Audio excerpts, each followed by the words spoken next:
Huh. Wonder what happens next. Do you want to know?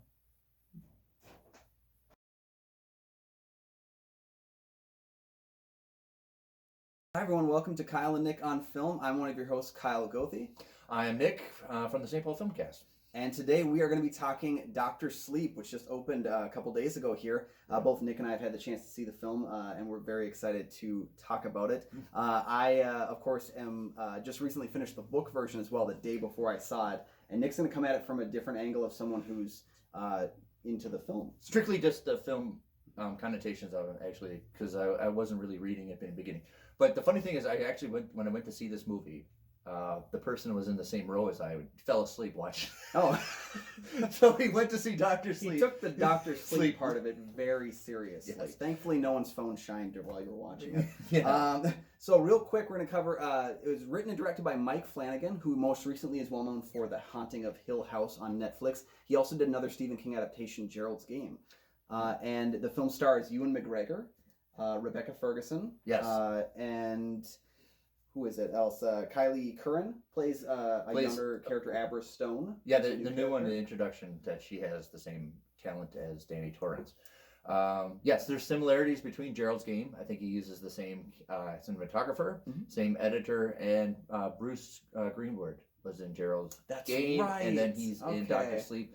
Also, the very tall guy who was Lurch in the Addams Family movies, Carl Stryken, he was in Gerald's Game. He's also in this Dr. Sleep. So very much keeping up in line with a lot of similarities with the same cast as they used for Gerald's Game. Definitely. So we're going to deep dive into conversation about the film itself, performances, and I guess the monumental task of adapting a sequel book when the original book is so vastly different from its film version. As many of you know, King did not like the film version that Stanley Kubrick did for The Shining. So we're going to do a kind of a deep dive in here and talk about some of those elements today on Kyle and Nick on Film, so stay tuned.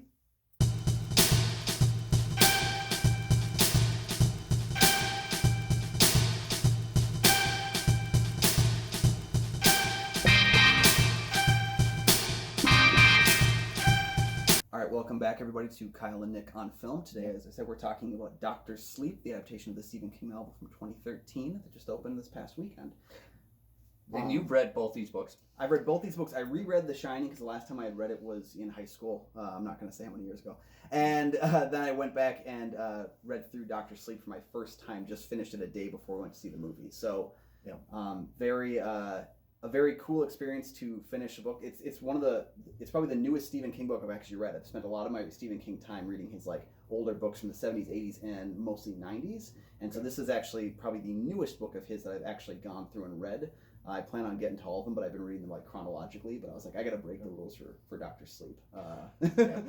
So this is another one of the Stephen King's translation to the 2019 of coming into movies. So we did another Pet Sematary. We got It Chapter 2, and now we get Dr. Sleep. Last year we also got a variety of Stephen King films as well. So he's out there. I don't know if he's got a good agent, but this year has been very, very good for him too. Because if you think about it, he also had a Netflix film that came out last month called In the Tall Grass. That was really, really cool, and I really enjoyed it. It's a film that it's based on a short story. It's a very small piece, but it adapts really well into a feature with a minimal number of characters. He's got adaptations. Castle Rock is currently airing on Hulu. Mr. Mercedes. He has The Outsider starting on HBO next in a couple months. So it's a good time to be a Stephen King fan. Really. Yes. So for those of you that don't know, Dr. Sleep is set about 30 years after the terrifying events at the Overlook Hotel. The film follows an adult Dan Torrance as he kind of struggles with not being the same man that his father was. He finds a younger person who has a shining that's about as strong as his, and he basically tries to protect her from this mysterious cultish group that travels the U.S. feeding off of the Shining from different people that have the ability. So it's a really, I think that's one thing that people are going to come into this film and be a bit shocked by if you just watched the Shining film. If you haven't gone into, the King verse, it's a lot less of a haunted house tale, and it's more of a mythical journey, if you will, that really kind of takes some twists and turns that are different from The Shining. So it's not really The Shining 2 in a lot of ways. No, you know? not necessarily. And I think that's a smarter choice not to call it The Shining 2 Doctor Sleep, because I think that would tell people that we're just going to be focused on, Dan Torres goes back to the hotel with his family, and shenanigans ensue. So I think it's good that they really focus on calling it something differently, like really maintaining the Doctor Sleep adaptation, if you will. There's a play on words, because in the book and I think in the movie that his nickname Danny when he's a boy is Doc. What's up, Doc? Bugs Bunny.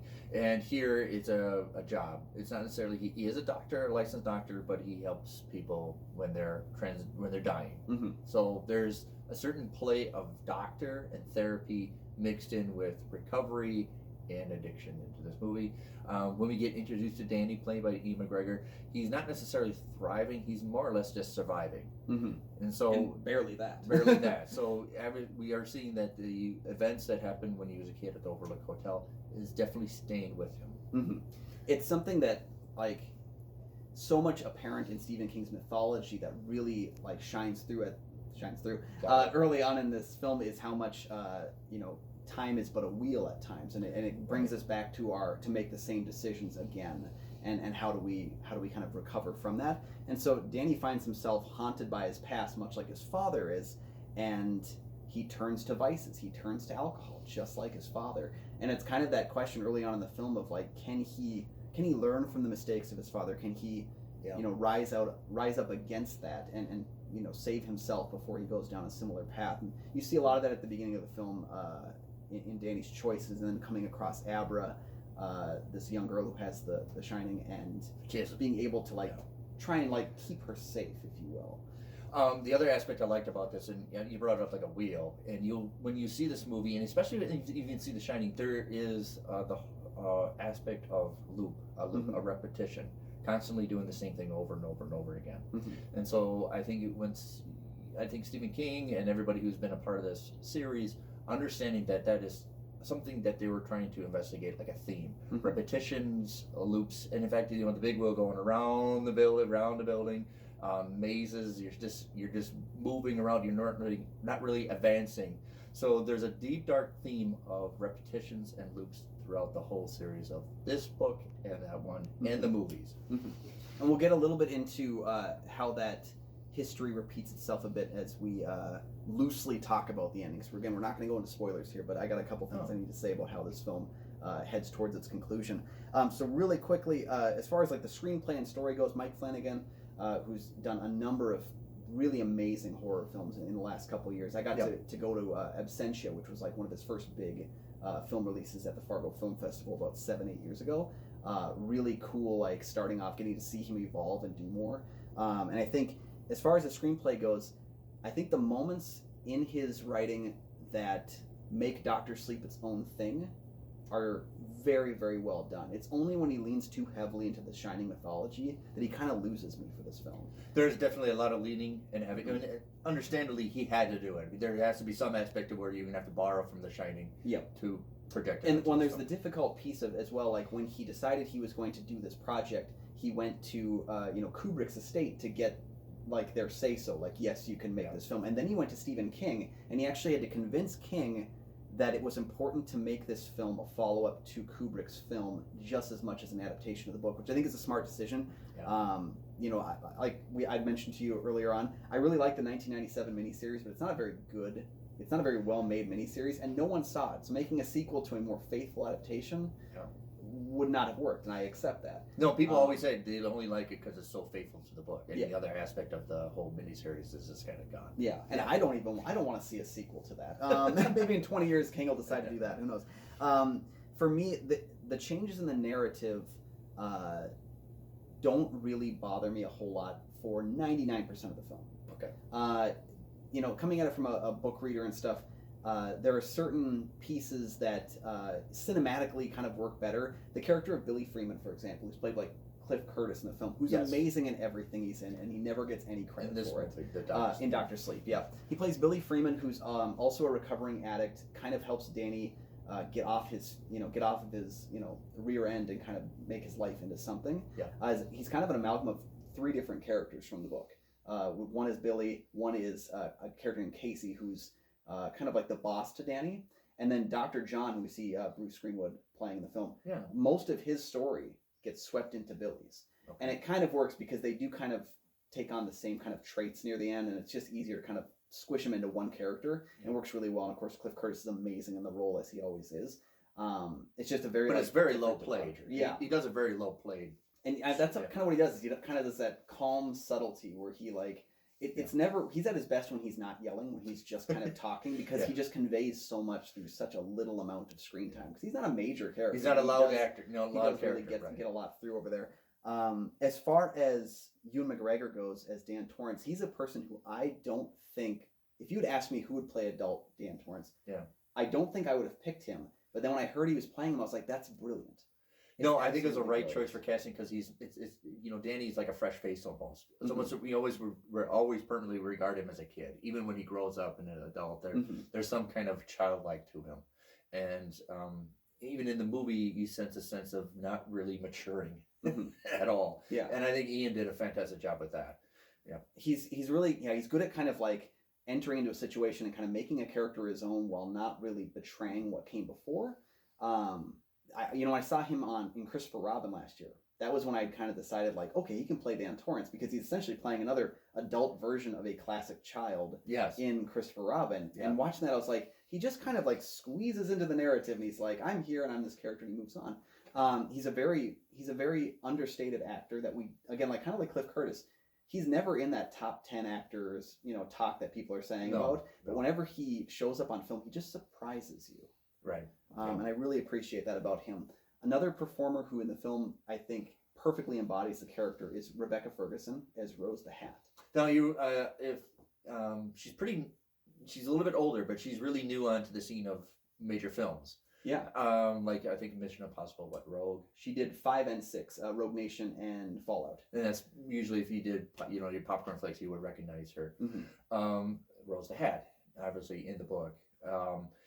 For me in the film, I just didn't get enough of her, right? It's hard. I would really like a vicious villain in this movie. I think they had a bunch of potential for her. It just didn't really come out very much. We didn't get as much time as I would have liked with her. Yes. I'm really thankful that the film runs that 2.5 hour mark. Like, I'm one of those guys that, like, when I heard It Chapter 2 was going to be, like, close to 3 hours, I was, like, jumping up and down with excitement because I got to spend more time in the world. And I agree with you, like, more time with the True Knot in general. They're a very interesting villain, and when I read the book, it's not even something where I found them terrifying. They're just very interesting. Yes. And they're strong villains in the sense that like, you get why they're doing what they're doing. They're no different than, human beings going hunting for their meat, except that they have to torture. But it's one of the things that Stephen King is talking about in these series is people who are stuck. They have one goal and they can't get out of that, right? Mm-hmm. Especially the bad guys, that cultish group, they have one thing on their mind, and that's it. That's all they care about. They're hungry, and they gotta sustain. And that's another point of being an alcoholic. You just have that one thing that you can always care about, and everything else doesn't. It's a peripheral, right? Yeah. And it's almost like they are addicted. Yeah. Yeah.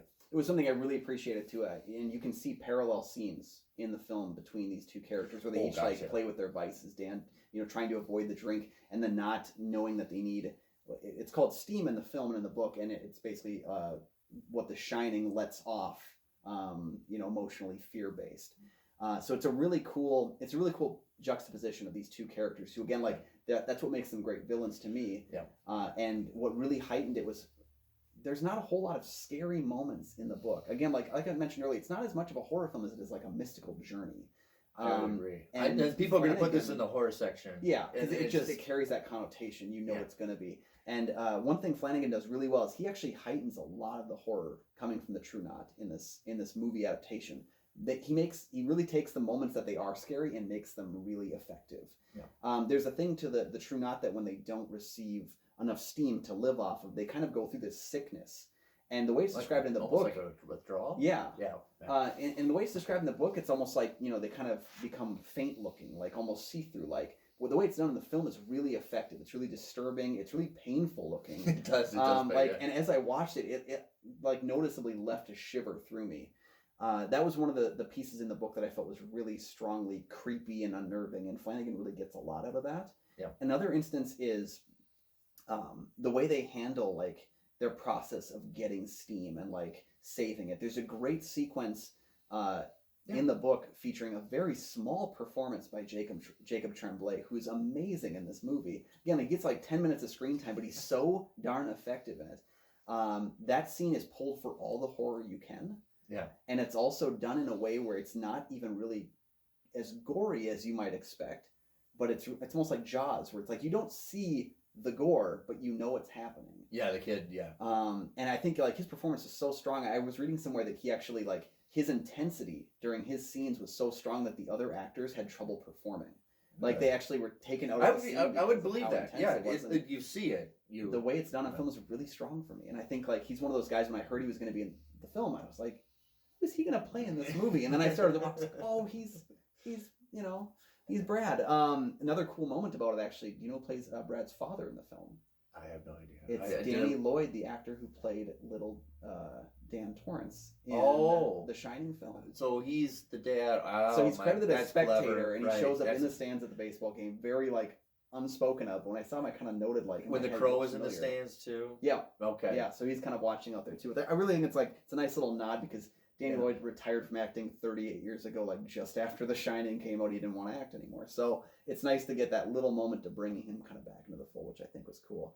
One of the hard things, or the hard sell of this is the reenactments of The Shining. Mm-hmm. And a lot of fans want to go see that part of it, how they were able to reenact, and certain actors actually reenacted characters from The Shining. Yeah. So they had people who acted out Jack Nicholson's role. They had people who acted out Shelley Duvall's role. Mm-hmm. And they did it very convincing manner. They took a lot of time and a lot of detail to do it very convincingly, but as an aspect, as a selling point, good, but does it subtract from the film? So for me, this is one thing, like this was one of my tweaks. Like the entire film, for the entire first 2 hours I was watching, it's the one thing I would have tweaked. Not really like done away with, but just tweaked. I think the actress who plays Wendy is really strong, and you get to see about 10 minutes in. She does a really good job of like not an impression of Shelley Duvall, but like just kind of like taking her a step further, like her character a step further. Carl Lumbly, who plays Dick Halloran, I like his performance in it, but Scatman Crothers is so iconic as Dick Halloran that I really wish they had maybe just done a little bit less, pulled him back a bit, made him a bit more shadowy, taken it out a bit, because I noticed like, while his performance is really interesting, I couldn't get out of my head that this was not the Dick Halloran that I've seen before. Yeah, but the same person who played Jack Nicholson. Which is Henry Thomas, actually, from The Haunting of Hill House. He played the little kid from E.T. Yeah.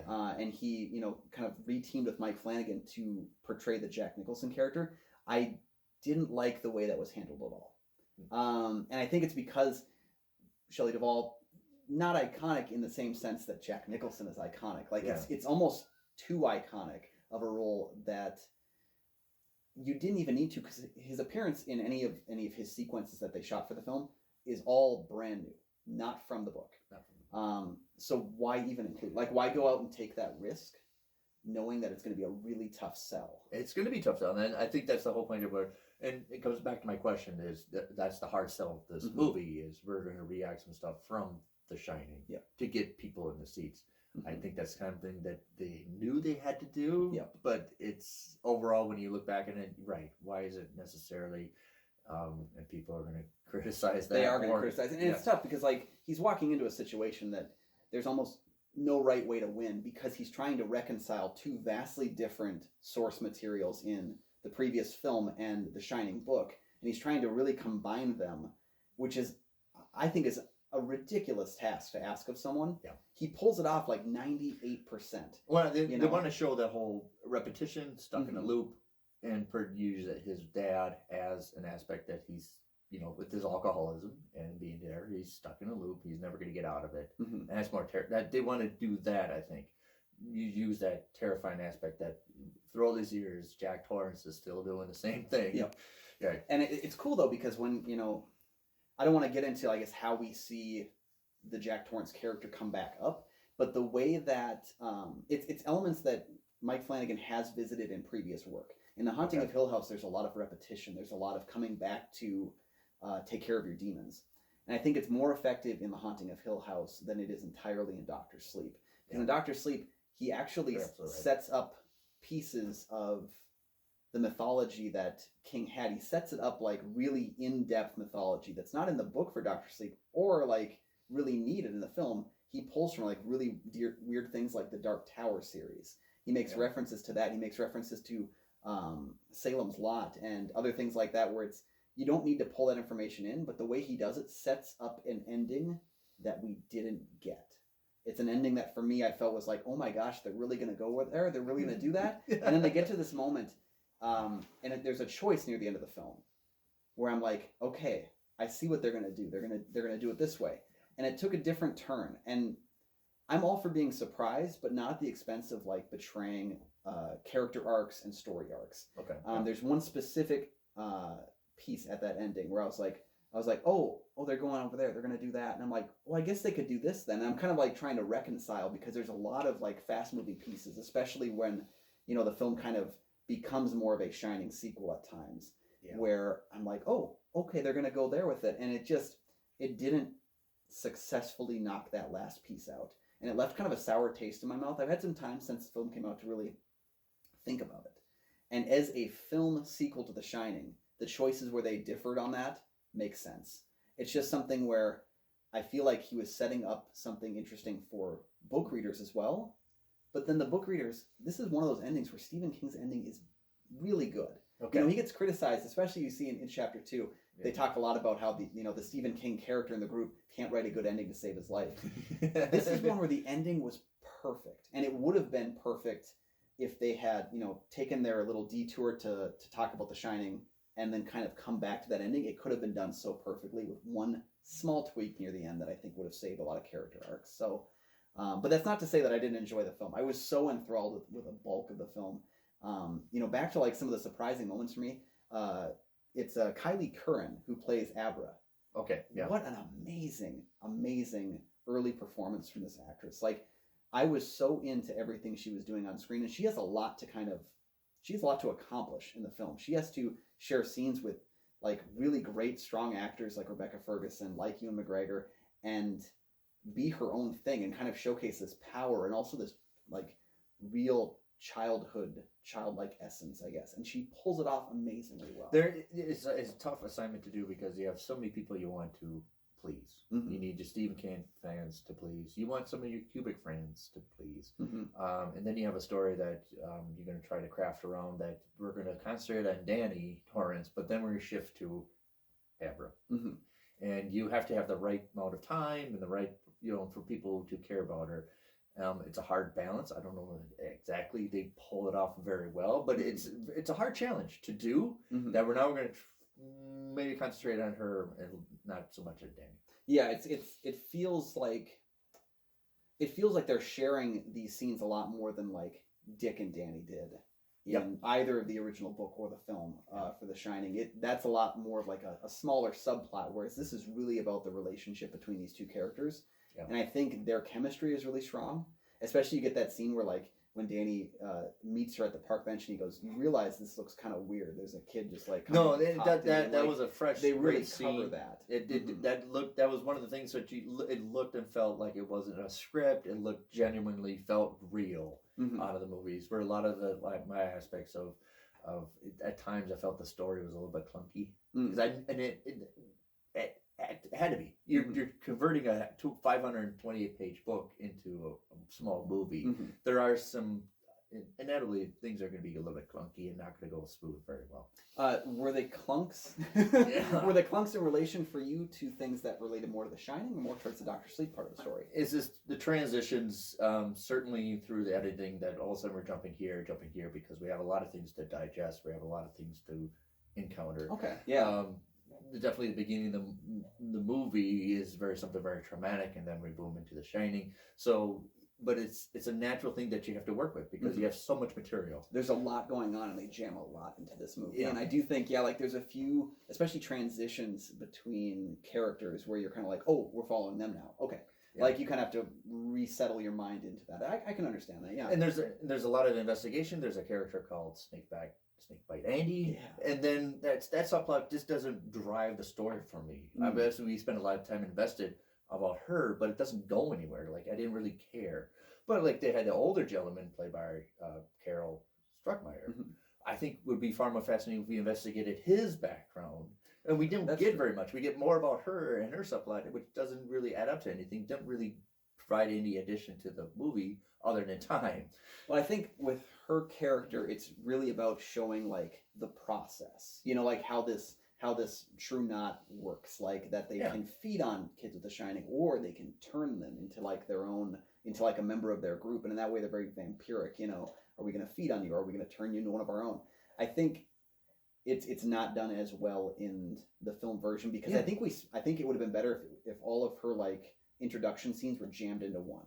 Like just put it like right at the beginning, but they kind of jump back and forth a bit, and we come back to her again, and we come back to her again. And it'd be nice if they just really gave us a meaty scene with her right at the beginning. Yeah, because in the film it doesn't really advance the story. We just get another edition. This is somebody else, and it didn't gel very well for the story. And obviously, she's a pivotal point in the book. There's somebody very interesting, but I think if you were going to have to pick somebody as a subplot to investigate, the older gentleman would have been far more fascinated. Yeah, and especially when you have an actor like Carl Stryken, where it's like you use him when you get him, and I was so happy to see him in this movie. Yeah. With that too, I think about other characters that were eliminated from the book in the adaptation piece. There's a scene, especially with Abra and her mother, where they're talking about Momo, which is great grandmother who is sick. The mom's going to leave and go take care of her. Momo's a big character in the book.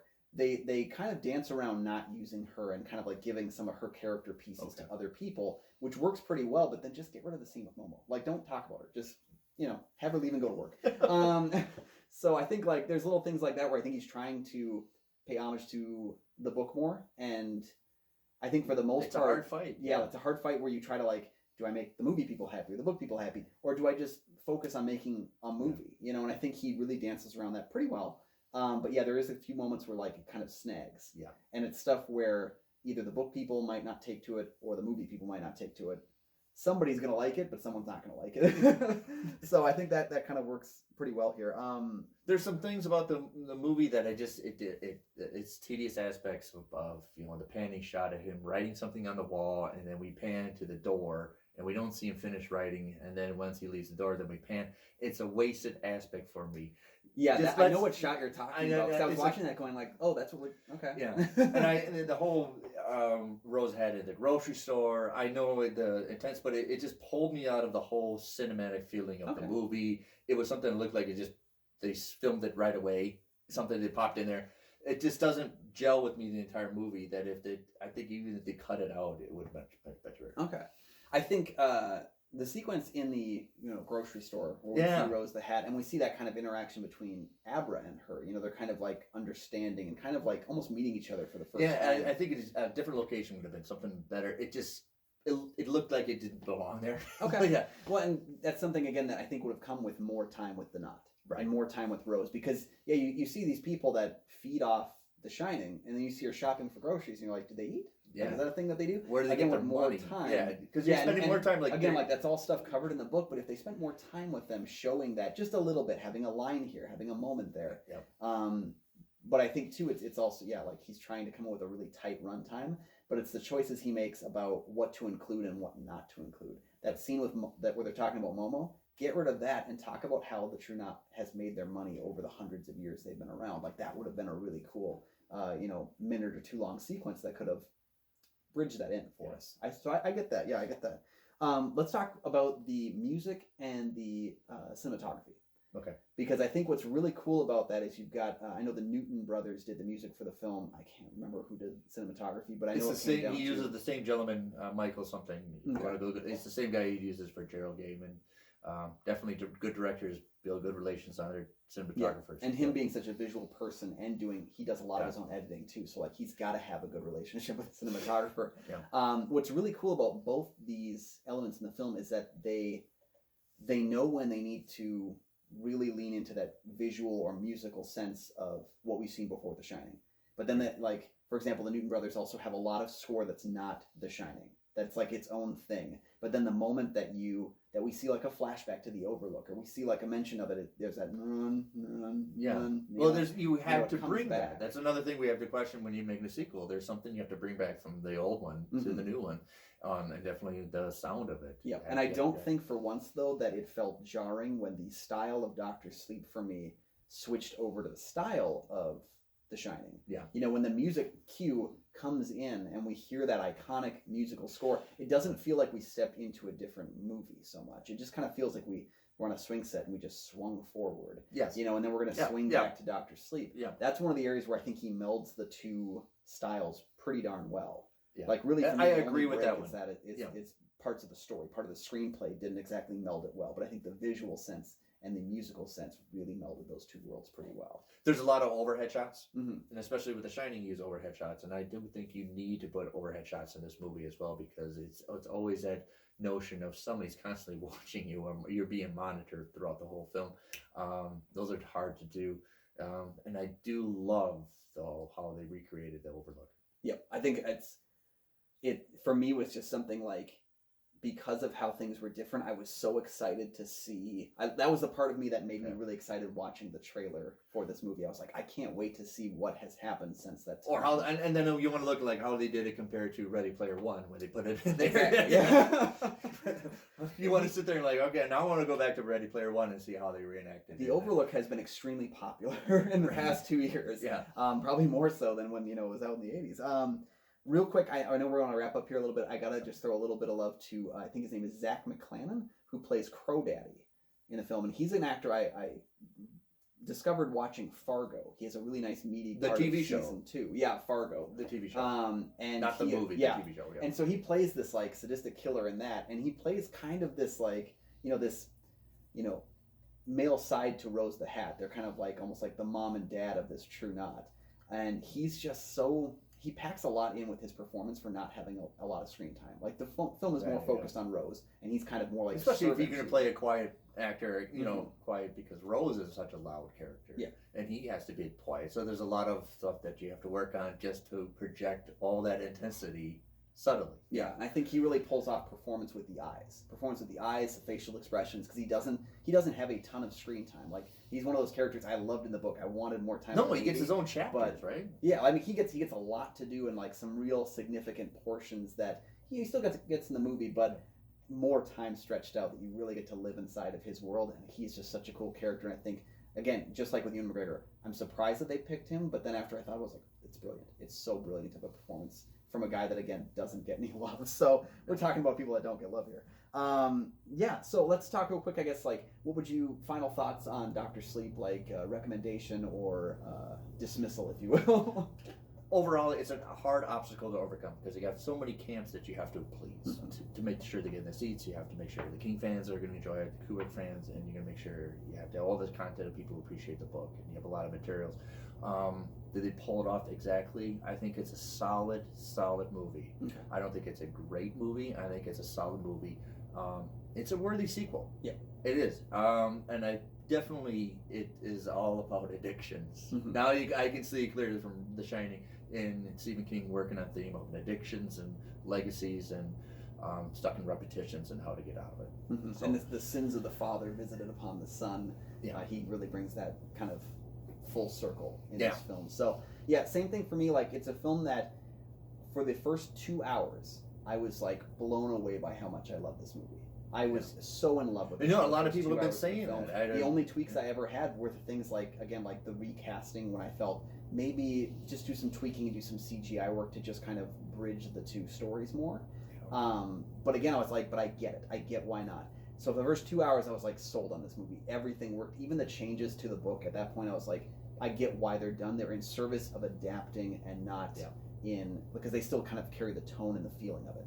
It's where the film's final act makes a few choices here and there that kind of just steadily knocked me down from love to really liked. Still really liked the movie, still recommend it. I would give it like a 4 out of 5.